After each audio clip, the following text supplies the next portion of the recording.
네, 포천 빌라 살인 사건을 수사하는 경찰이 시신이 발견된 빌라에서 오늘 아침 현장 검증을 실시했습니다. 경찰은 오전 9시 반쯤부터 1시간 동안 피의자 이모 씨의 경기도 포천 자택에서 이 씨와 현장 검증을 진행했습니다. 네, 이 씨는 자택에서 내연남을 살해하고 남편을 고무통에 유기한 과정을 재현했습니다. 경찰은 현장 검증을 통해 이 씨 진술의 진위를 확인하고 내연남과 남편의 사망 경위를 조사하고 있습니다.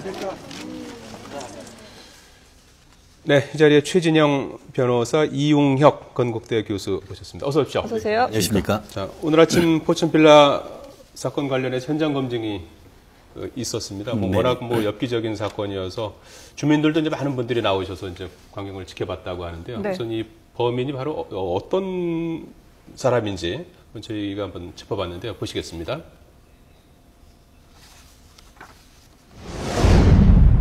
살인 피의자는 저장 강박증. 네. 9시 반부터 30분 동안 피의자 이모 씨 비공개 현장 검증이 이루어졌는데 간혹 경찰에게 진술했던 것과 현장 검증에서 차이가 나는 경우도 있습니까? 네, 상당히 있을 수 있죠. 단순히 범행 방법 차이 정도가 아니고 예컨대 교통사고 같은 경우에는 운전자 바꿔치기 같은 경우도 있죠. 그렇다고 하면은 실제로 현장에 가서 진술했는 내용과 현장에 가서 해보는 게 일치하지 아니한 경우에 그와 같은 일이 드러나는 케이스도 있는데 아마 이 사건 같은 경우에도 단독 범행을 주장을 하고 있는데 아시다시피 어른 2명을 한 80cm 정도 되는데 어떻게 넣을 수 있는지 여부에 대해서 결국 공범 가능성들에 대해서 상당히 염두에 두고 하는 것이기 때문에 이번 같은 경우에도 본인들이 어떤 식으로 범행을 했는지를 재현하는데 말이 과연 그대로 이루어지는가 이런 부분을 오늘도 봤을 것 같은데 지금 나옵니다만 한 80cm 정도 되는 높이에 사실 그냥 이렇게 올리기는 쉽지는 않을 것이고 만약에 본인이 그게 진정하라고 하면은 눕혀서 이렇게 넣고 세웠다는 이런 식의 어떻게 보면은 진술과 실제 했는 모습을 비교함을 통해서 그 진실의 신빙성을 더하는 그런 절차입니다. 네. 저희가 오늘 현장 검증 직전에 언론사 가운데서는 최초라고 하는데요. 내부 촬영을 조금 했습니다. 네, 빌라 내부의 모습인데요. 잠깐 보시겠습니다. 현장 검증 직전에 저희가 좀 내부 촬영을 좀 했습니다. 네, 지금 말씀하신 이 고무통이죠. 시신 2구가 들어있었던 고무통인데 그것과 똑같은 고무통을 지금 경찰이 빌라 안으로 들고 들어가는 모습입니다. 지금 보면은 저 통 자체를 남자도 저렇게 겨우겨우 들고 달아가는데 과연 그 여자분 혼자 150cm 정도 되는 여자분 혼자가 저 통 자체만 가지고도 혼자 들어가는지 여부도 의심스럽다는 그런 생각이 빌라 내부의 모습인데 쓰레기부터 시작해가지고 가재도구들이 막 뒤엉켜 있는 아주 어수선한 모습이거든요. 저 모습이 소위 말해서 이제 아동 방임이 이루어지고 있는 그 가정에서 많이 발견이 되는데요. 즉 바꿔 얘기하면 불필요한 것까지 그대로 두고 쓰레기라든가 기타 정돈되지 않은 모습이라든가 즉 버리지 못하는 그와 같은 모습들 또 아동 방임이 이루어지는 집에서는 음식물 자체도 그대로 두고 처치를 못하고 이제 그런 모습이 이제 그대로 지금 투영이 되고 있다고 보여지고요. 물론 수사 과정에서 이렇게 좀 어질러진 부분도 있긴 하겠지만 정상적인 이런 일상생활이 이루어졌던 집안이라고 보기는 힘들 것 같아요. 네, 전문가들, 특히 심리 전문가들이 저장강박증이라 얘기를 하는데, 가끔씩 TV에 보면 신기한 TV 이런 식에 보면은 단순히 버리지 못하는 게 아니고 외부에서 자기가 생각하기에 별거 아니지만 버려진 걸 쓰레기를 가지고 와서 이렇게 쌓아두는 케이스가 있는데 저장강박증이 상당 부분은 보면은 가지고 와서 비슷한들끼리 이렇게 모아두는 그런 모습을 볼 수 있는데 지금 나오는 장면은 그런 어떤 저장강박증의 모습이 보라기보다는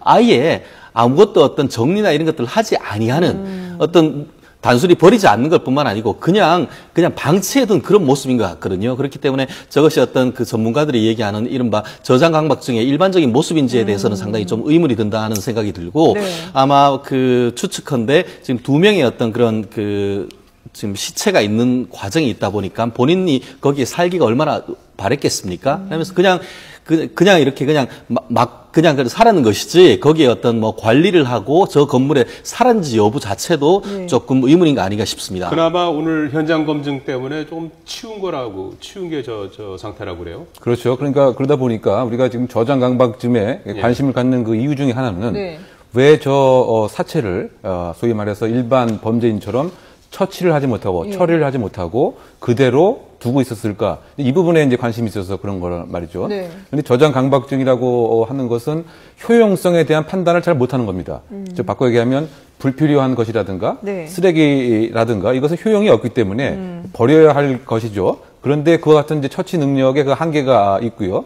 그러다 보니까 대부분의 그 저장 강박증을 갖고 있는 분들의 특징이 네. 그 뇌 기능에 조금 문제가 있어요. 특히 이제 전두엽 그 부근에 예를 들면 지금 목전에 어떠한 일이 생겼을 때 나한테 오는 이익과 불이익이 무엇인가에 대한 판단이 상당히 어렵고요. 네. 그러다 보니까 그 미래를 조망하고 계획하는 능력 자체가 상당히 떨어진다. 그것이 하나의 특징인데 예. 그런 측면에서 본다면 이제 저 이모 씨가 살인을 하고 처치를 못한 것이라든가 네. 또는 지금 어떤 목전의 갈등만을 일단은 해결을 하려고 하기 때문에 어떤 급박한 상황에서 일정한 끔찍한 행위를 하고 나서도 사실은 버젓이 또 그 주변을 뭐 배회한다든가 예. 이런 것과는 상당히 이제 그 일맥상통하는 면이 분명히 있고요. 예. 또 다른 측면에서 봤을 때 저장 강박증과 한 단계 더 앞서 나가서 혹시 저분이 과연 저 두 시체 이외에 예. 다른 어떤 사체까지 혹시 관여한 적이 있었는지 바꿔 얘기하면 그 외국인과 여러 가지 그 사회적 관계가 많이 있는데 네네.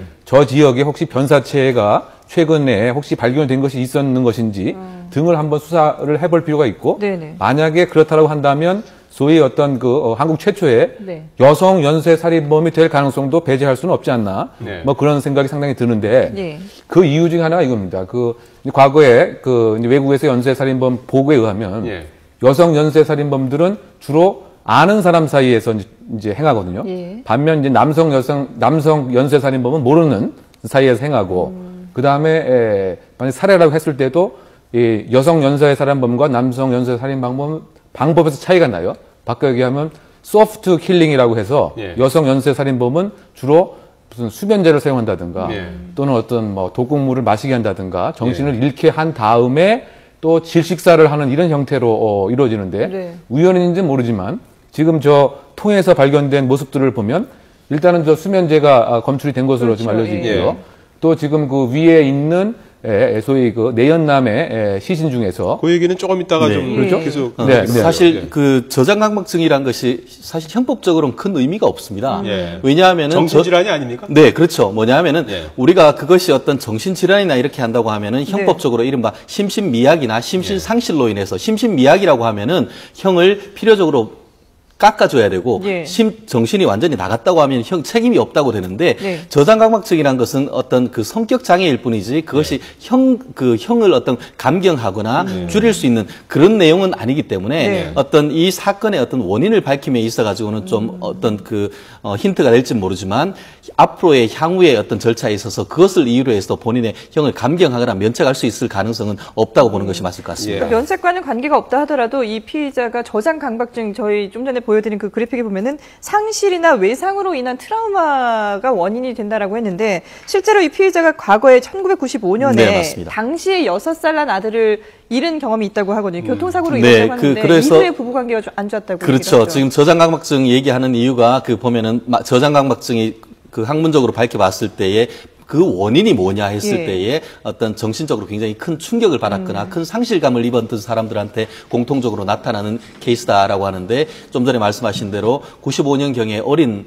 그 둘째 아들을 그 교통사고로 잃는 과정에서 네. 이와 같은 어떤 그 큰 상실감을 하면서 어떤 정상적인 어떤 생활보다는 본인의 사실 정상적인 생활이라고 하면은 자기 그 아이가 8살짜리가 네. 10살짜리 아이가 있는데 8살, 집을 예. 그렇게 할 이유가 없겠죠. 예. 아마 그런 것에 대한 어떤 분석일 수는 있겠습니다만 네. 이제 앞으로 수사가 되고 기소를 되어서 어떤 앞으로 형사 처벌을 받는 과정에서는 네. 아마 그와 같은 것이 단순한 이게 성격 이상일 뿐이다 이렇게 평가가 될 것 같습니다. 피의자 이 씨를 조사한 경찰은 지적 능력이나 정신 장애가 예. 있지 않다, 감정 표현도 좋다 이런 이제 얘기를 하고 있어요. 네. 그러면 그러니까- 반대로 정신적으로 약간 박약하거나 그러면 감경 요인이 좀 되는 겁니까? 그렇죠. 그런데 지금 상태로 봐서는 소위 그 옳고 그름에 대한 판단 능력, 즉 시시 변별 능력이 없는 것으로 보지 않는 거죠. 네. 예. 다만 이제 성격적으로 좀 독특한 면이 있고 예. 정상보다는 이상 성격적 측면이 있다라고 예. 하는 것이기 때문에 그런 것들은 뭐 감경 요인이 아니죠. 그렇죠. 형벌 부과에 있어서 뭐 책임 능력 자체가 다 인정되는 것이기 때문에 네. 특별하게 뭐 형에 어떤 영향을 끼치지는 않으리라고 이제 보고요. 예. 예. 네, 제가 아까 지금 연쇄살인과 관련돼서 얘기한 것은 네. 혹시 이제 여성분이 예.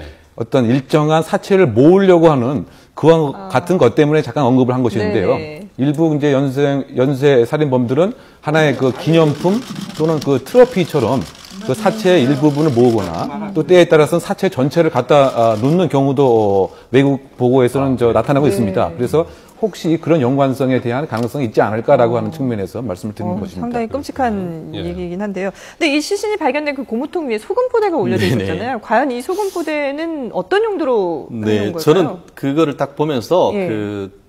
번뜩 머리에 떠오른 것은 한 8살, 9살 정도 아이라고 한다고 예. 하면은 사실 그것이 뭔지 냄새가 나고 하면은 드셔보고 하면서 본인이 굉장히 충격을 받을 수도 있지 않습니까? 네네. 그렇기 때문에 제가 제일 큰 목적이라고 하면은 어쨌든 시신 자체를 뚜껑을 열어보지 못하게 하기 위한 그런 것이 일 가능성이 가장 크다 이렇게 생각을 하고 다만 또 한 가지는 뭐냐면은 시신이 집안에 있으면 부패해서 냄새가 네. 날 수 있고 하니까 부패 방지용으로서 시체 위에 그 마치 생선 위에 소금을 뿌리는 예. 것 같은 그런 역할을 했을 가능성도 있는데 그렇기 때문에 그 국과수에서는 그 이 통 안에 있는 물건 그 물체에 대한 어떤 감정을 통해서 과연 그런 소금, 나트륨 성분 같은 것들이 있는지 여부에 대해서도 좀 조사를 해보면은 그와 같은 어떤 시신 유기가 고의적인지 좀 그런 여부를 좀 더 밝히는데 도움이 되지 않을까 싶습니다. 네. 예. 지금 뭐 남편 사망과 관련해서 지금 계속해서 경찰이 조사를 하고 있는데 뭐 거짓말 탐지기 조사까지 했다고 그러는데 한번 주제 잠깐 보시겠습니다. 네. 네, 거짓말 탐지기도 무용지물 예. 이런 얘기인데요. 이게 저 큰아들을 이제 거짓말 탐지기 조사를 해봤는데 뭐 자연사했다 이렇게 주장한 부분이 이제 진실 쪽으로 이렇게 나왔다는 거 아니겠습니까? 이렇게 되면은 좀 뭐 신빙성이 있는 걸까요? 어떻게 보십니까? 네, 지금 그 보도 내용이 그 뭐 진실 반응이다 이렇게 나온 건지 아니면 네. 진실 쪽에 가깝다라고 얘기를 했기 때문에 예. 저도 그게 정확히 어떠한 판정인지 그 거짓말 탐지기의 판정은 세 가지 중에 하나입니다. 예. 진실 반응, 그다음에 허위 반응, 그다음에 판정 불능 이렇게 세 가지 중에 하나인데요. 지금 그 거짓말 탐지기에 있어서 누구나가 다 대상이 되는 것은 아니에요. 네. 소위 이 사전 면담 단계가 가장 중요한데요. 거짓말 탐지는 통상 5시간 정도가 소요돼요.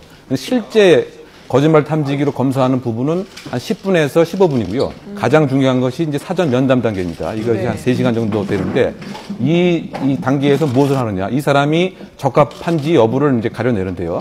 적합하지 않은 그 대상 중에 하나가 심정적으로 현재 상당히 그 기복이 많이 있거나 소위 지금 이모 씨처럼 진술이 오락가락하거나 예. 또는 뭐 정신이 없는 것 같거나 이런 사람은 이제 제외가 돼야 되고 또 이상 성격 심리자도 이제 제외가 돼야 되고요. 네. 또 한편으로 봐서는 약물을 먹고 거짓말 탐지 조사를 받으러 오는 사람들이 있어요. 네. 예를 들면 우리나라에서 많이 그 보도가 되지 않았지만 심지어 그 우황청심환을 뭐 5개, 10개씩 먹고 오게 되면 이게 그 생리 심리학적 반응을 이 비교 질문과 관련 질문으로 걸러내는 것이 이제 거짓말 탐지기의 그 기본 원리인데 네. 그것에 어떤 왜곡 행위를 하려고 하는 사람들은 사실은 대상이 안 되는 거죠.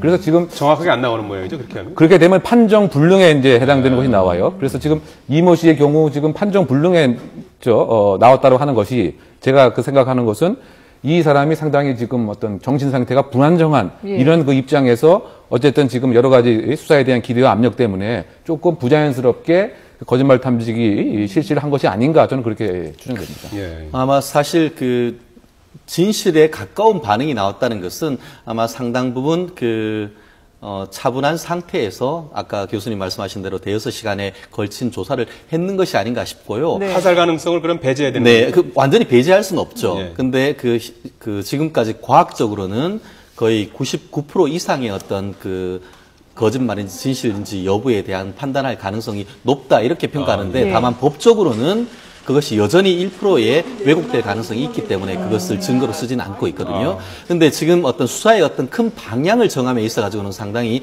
나름대로 중요한 방향타를 할 수가 있는데, 지금 보면 특히 그 남편 내지 아버지의 사망이 과연 10년 전에 자연사인지 여부, 예. 그거에 대한 것이다 보니까 사실 이것은 하나의 어떤 징표일 뿐인 것이지 더 중요한 것은 지금부터 10년 전, 그러니까 2004년부터 지금까지의 이 사망한 남편 내지 아버지의 행적을 찾는 그와 같은 수사에 좀 더 해서 그 사이에 지금 10년 사이에 어떤 살아있다는 것만 만약에 밝혀진다고 하면은 이와 같은 어떤 거짓말 탐지기 반응이란 것은 사실 별 의미가 없어질 가능성은 높다 이렇게 생각을 합니다. 이 교수님, 지금 그 남편의 사인이 여전히 이제 오리무중이지 않습니까?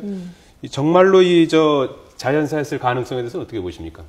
자연사 했을 가능성을 배제할 수는 없는데, 네. 근데 그럼에도 불구하고 지금 지문 자체에 채취가 가능했다라고 하는 그 점이 상당히 좀 의혹스러운 것 같아요. 왜냐하면 10년이 지났다라고 만약에 정말 한다고 하면 그야말로 100골화 상태가 다 돼야 되거든요. 소위 말해서 우리가 유병원 사건에서 본 것처럼 그야말로 근육 자체가 없이 뼈만 남는 상태가 돼야 되는 것이 보통이에요. 일반적으로 땅 속에서 예를 들어서 이게 우리가 묻은 경우에 3년, 4년이면 다 100골화가 되고 수중에서는 이제 7년, 8년이면 됩니다.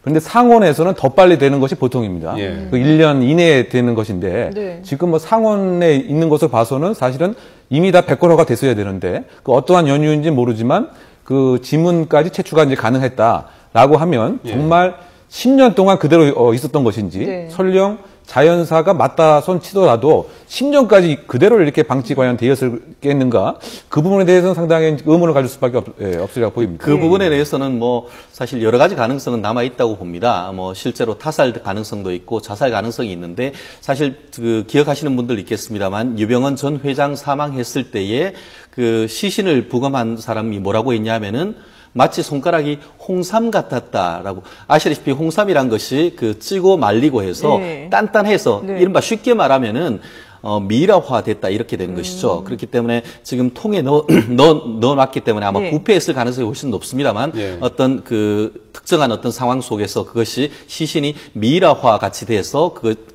내부 근육은 없어지고 표피가 뼈와 굳어 있다고 한다고 하면은 그러한 상황이라고 하면은 여전히 어떤 지문 채취가 불가능한 것은 아니라는 상황일 텐데요. 사실 여기서 설왕설래하는 것보다는 말 그대로 이제 국과수에서 어떤 수사했는 것 그런 것에 대해서 전문가의 그런 감정 결과를 한번 좀 기다려 보는 것이 어떤가 하는 생각입니다. 여전히 지금 혼란스러운 부분이 있는데요. 과연 여성의 몸으로 혼자서 어떻게 이 고무통에 시신 두 구를 넣었을까라는 부분도 있는데 일단 이와 관련된 얘기를 어떤 얘기인지 좀 의문점을 보도록 하겠습니다. 시신 두 구에서 발견된 수면제. 앞서도 잠깐 언급을 했지만 이 고무통 내부 맨 위에 있던 내연남 이모 씨 시신에서는 독시라민 그리고 졸피뎀이 검출이 됐고요. 또 아래에 있던 남편 박모 씨 시신에서는 독시라민이 검출이 됐습니다. 그런데 특히 졸피뎀 같은 경우에는 처방전 없이는 구입할 수 없는 수면제고요. 또 수면 성분이 강력해서 범죄에 악용되기도 하고 있습니다. 또 빌라 안에서도 수면 유도제의 일종인 일반 의약품 아론정이 발견되기도 했죠. 이런 정황상 봤을 때 남편과 내연남을 이 시신 과연 두 명을 여자의 혼자의 몸으로 가능했는지 어느 정도 좀 설명이 되는 부분도 있죠. 그렇죠. 사실은 최근에 30대 여성이 50대 남성을 모텔 안에서 그야말로 단독으로 살해를 하고 또한 사체까지 그야말로 잘라서 훼손을 해서 이렇게 버렸던 사건도 있었어요. 그 얘기는 여자 1인이 남성 1인을 분명히 제압을 해서 살해까지 할 수 있다. 일단 그렇게 봐야 될 것 같고요. 지금 저렇게 약물이 나타난 것은 약물에 대한 접근 가능성과 어떻게 접근하는 것을 이미 알고 있었다는 얘기인데요. 지금 보도에 의하면 남편이 과거에 약물과 관련된 일을 했기 때문에 자연스럽게 지금 이모 씨 자체도 약물에 자연스럽게 접근이 가능하고 지금 저것이 만약 살해라고 한다면 전형적으로 여성 살해자들이 쓰는 방법이다. 소위 말해서 부드러운 살인이라고 할까요? 소프트 킬링이라고 하는 방법인데요. 결국 극단적인 흉기를 사용하기보다는 저는 약물로 전체를 사실은 이제 무력화시켜서 그 다음에 이제 결정적인 방법으로 소위 말해서 질식사를 이제 시키는. 그래서 위에 나타난 내연남의 목 주변에서는 이제 스카프가 이제 발견이 되었고. 또 지금 남편의 주변에서도 지금 비닐이 지금 발견된 것 같아요. 얼굴 주위에. 그렇다고 본다면 두 가지 특징이 어쨌든 질식사 같아요. 다만 위에 있는 내연남은 소위 교사라고 이제 하는 겁니다. 끈과 스카프 등을 이제 사용해서 했던 것이 분명한 것 같고 전체적으로 보면은 상당히 그 타살의 가능성이 상당히 농후한 네. 대표적인 여성 살인범의 특징을 그대로 갖고 있다. 이렇게 평가할 수 있을 것 같습니다. 고무통에서 수거한 이제 액체를 국과수에서 최종 이제 검증한 네, 결과인데요. 맞습니다. 수면제가 이제 발견이 됐다는 거. 이게 어느 정도 좀 증거 능력을 가질 수 있습니까? 그럼요. 예. 특히 이제 이거는 물질이기 때문에 예. 사람이 진술이 아니고 물질이고 그거에 대한 감정 결과에 대해서는 상당히 신빙성이 있다고 보이죠. 그리고 예. 특히 지금 우리가 알고 있는 상당히 여러 가지 수면제, 수면 유도제가 있습니다만 네네. 지금 나타나는 그 졸피뎀 같은 경우에는 상당히 그 환각 효과가 있는 그런 내용 것입니다. 네. 그래서 뭐 최근에 있던 어떤 유명 연예인과 관련돼서도 이와 같은 일들이 발생하고 하는데 지금 보면 시체 두 구에 다 이와 같은 어떤 그 약물 반응이 수면제 나왔다는 성분. 예. 약물 반응이 나왔다는 것은 상당히 어떤 그 자연사보다는 타살 가능성이 상당히 높다는 어떤 그런 그것을 강력히 시사하는 것이기 때문에 예. 특히 그 물질 플러스 어떤 목에 있는 스카프라든가 얼굴에 쓰여져 있는 그 비닐 같은 경우는 일반적인 어떤 그 여성의 어떤 살인죄의 일반적인 어떤 패턴을 보이고 있다는 점에서 지금 뭐 사실 본인이 그 애인 내연남이었던 이모 씨에 대한 어떤 살인 사건 같은 경우에 자백을 하지만 지금 남편 사건에 대해서는 자연사라고 부인함에 있지만 그렇게 부인함에도 불구하고 지금 많은 사람 그 타살의 의혹이 있는 것은 이와 같은 점이기 때문에 네. 경찰과 검찰로서는 이와 같은 어떤 그 약물과 어떤 약물을 먹인 이후에 어떤 교사의 가능성에 대해서 집중적으로 어떤 그 조사를 해서 자백을 받을 수 있다고 하면은 그렇게 해야 되는 것이 아닌가 싶습니다. 이 교수님, 네. 이 거짓말 탐지기상으로는 뭐 일단 자연사 가능성 쪽인 것 같고 정황 증거, 수면제 성분이 발견됐다든지 이런 걸 보면 뭐 타살 정황도 좀 보이고 경찰로서 상당히 혼란스러울 것 같은데 어떻게 지금 수사를 해야 되는 겁니까? 먼저 그 거짓말 탐지기 그 부분은 그 지금 아들에 있어서 뭐 네. 자연사에 관한 것이 진실 쪽에 가깝다라고 이제 나온 것 같아요. 그러니까 네. 제가 생각할 때는 지금 명확하게 그 진실, 허위, 판정 불능으로 보지 않고 예. 한두 가지 질문에 상당 부분의 어떤 반응이 나온 것으로 지금 보도가 된 것으로 저는 일단 해석이 되고요. 예. 예. 그다음에 그 수사와 관련돼서는 지금 지문 채취가 만약에 가능했다라고 한다면 적어도 그 손톱 부근에 있는 DNA 분석도 가능하지 않을까라고 하는 생각을 가질 수가 있는데 네. 이것이 예를 들어서 약물을 먹고 질식을 했다라고 하더라도 어떤 무의식 중에서 질식에 있어서는 이 반응을 좀 할 수가 있기 때문에 가해자의 어떤 피부 세포 같은 것이 혹시 그 손톱 부근에 있을 수도 있기 때문에 DNA 그 분석 작업을 해서 만약에 그 가해자가 전과자든가 하면 그것이 대조가 되고요.